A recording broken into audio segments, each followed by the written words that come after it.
So we have a case of a dismembered body being found, more specifically, a severed leg.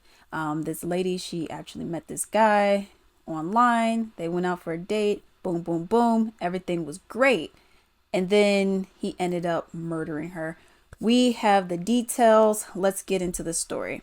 So it says severed leg investigation. Maxwell Anderson is his name, charged with homicide mutilating a corpse. Maxwell Anderson, the person of interest in the investigation into a severed leg, has been formally charged. Anderson has been in custody at the Milwaukee County Jail since Thursday, April 4th, of course, 2024. He's facing the following charges: first-degree intentional homicide, mutilating a corpse, and arson of property other than a building, because in this case it was a vehicle, her vehicle. All of these charges are related to the disappearance of now confirmed death of Sade C. Robinson, a 19-year-old Milwaukee woman who has been missing since Monday, April 1st. Documents indicate Robinson and Anderson had some sort of a relationship. It has been said that they met online or something like that, and then they met for the first time.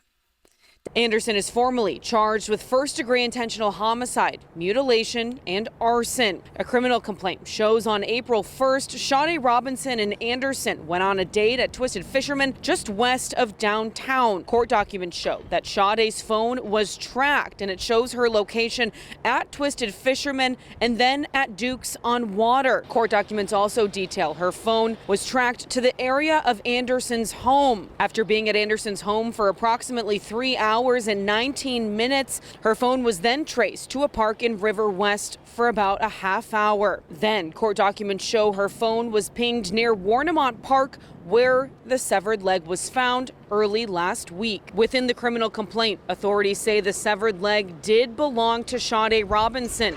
In addition to finding the severed leg, authorities say they also found a foot and human flesh, along with Sade's clothes she was wearing, which were inside her burned car. Inside the courtroom this morning, Anderson's attorney tried to get the intentional homicide charge thrown out. He stated that he didn't believe there was enough probable cause for the intentional homicide charge. The judge denied that motion and says there is enough probable cause for the intentional homicide charge. Defense also asked for Anderson's bail to be taken down to $500,000. Documents detail the two of them went on a date April 1st.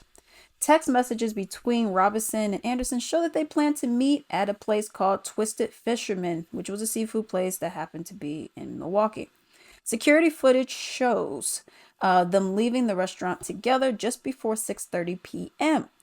on April 2nd. This is the day after, okay? Robinson's mother was tracking her daughter's phone location through the Life 360 app. My family even uses it. That's something that is very useful as well.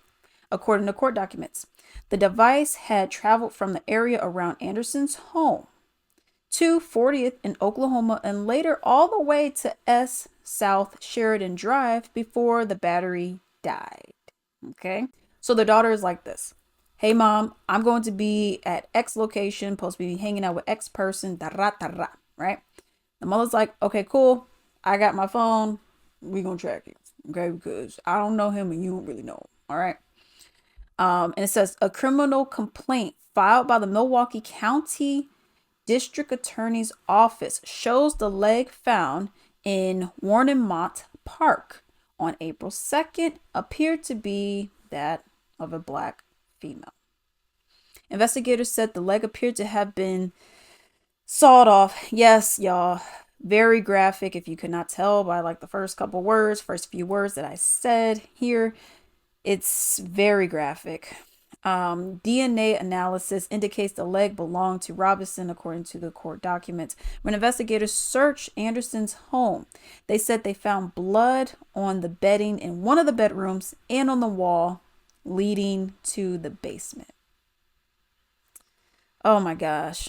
During the weekend of April 5th, investigators continued searching in the area where Robinson's burnt car had been found on April 2nd, and that's why he has that arson charge. near 31st and Galena. They said they found a foot near the train tracks there, as well as a piece of what appeared to be human flesh. They appeared to, quote unquote, come from the same individual, according to investigators.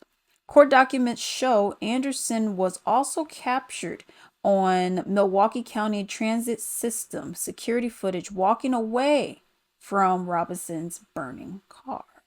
Witnesses told investigators about having seen Anderson throw a lighter into the driver door's window.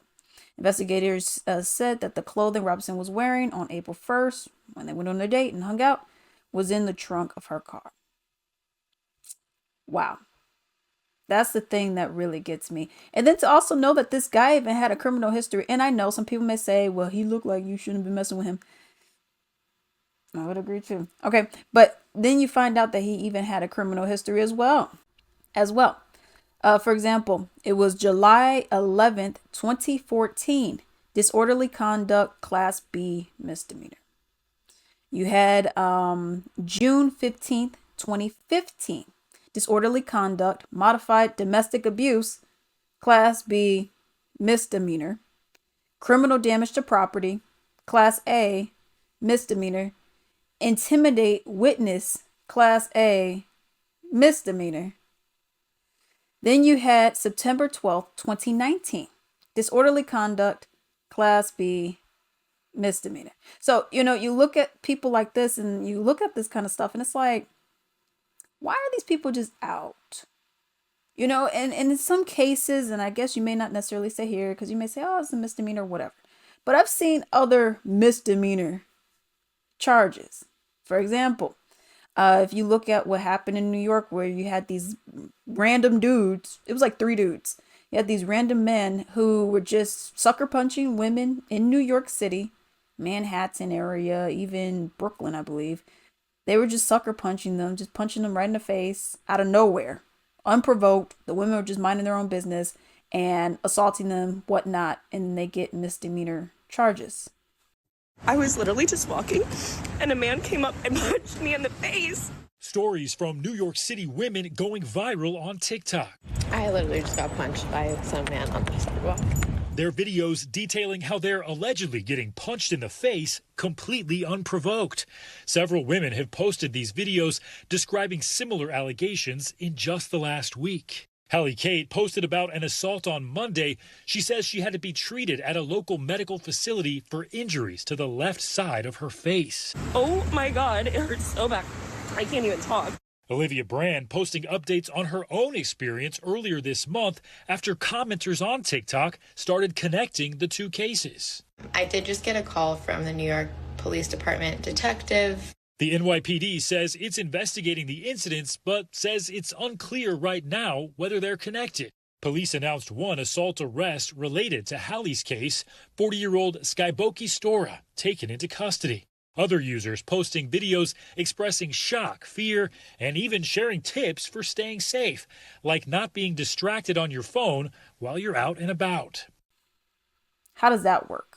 Like I said, this is a very unfortunate, sad story. With anything with dating online, and obviously you can never really know a person, because a person could be so sweet, so nice, so kind. Oh my goodness, let me go and open the door for you. Oh, let me go and hold your hand so you don't get your stiletto heel in the cobblestone or anything like that. Hey, I even got you some roses, and they could be a wacko. You know what I mean? So overall, and this is no way in shape, form, victim blaming, but it's just like being extra safe. Try to be as safe as possible, because there are a lot of bad people out here. There are a lot of people who would do crazy things like that. But also something that gets me when I look at a lot of this, it's like you look at a lot of these different kind of cases that happen, and the infamous one would be Jeffrey Dahmer, for example, where the cops were called. You see a boy who was not dressed, and then the cops are like, oh, well, I think you just go back with Dahmer, right? And the neighbor's like, whoa, what's going on? How can you allow this? And because of a certain way that somebody looks, they are allowed to just continue doing what it is that they're doing. So in some of these things, I'm like, the system failed you. In some, you could just never know. But in some, the system failed. And this is one of those upsetting stories where I feel like maybe if you were locked up, you wouldn't have just been out here doing what you've been doing, But like I said, it's a very unfortunate story. The mother, luckily she was able to look on her phone at the Life 360 app and be like, okay, what's going on? Where's my daughter? What's happening? Sade Robinson's family spoke with us briefly after the court appearance. Sick son of a is gonna pay. This is justice for Sade. Who the would do something like this to my beautiful baby? She hurt nobody. But yeah, it's a very unfortunate story. Let me know what you all think down below.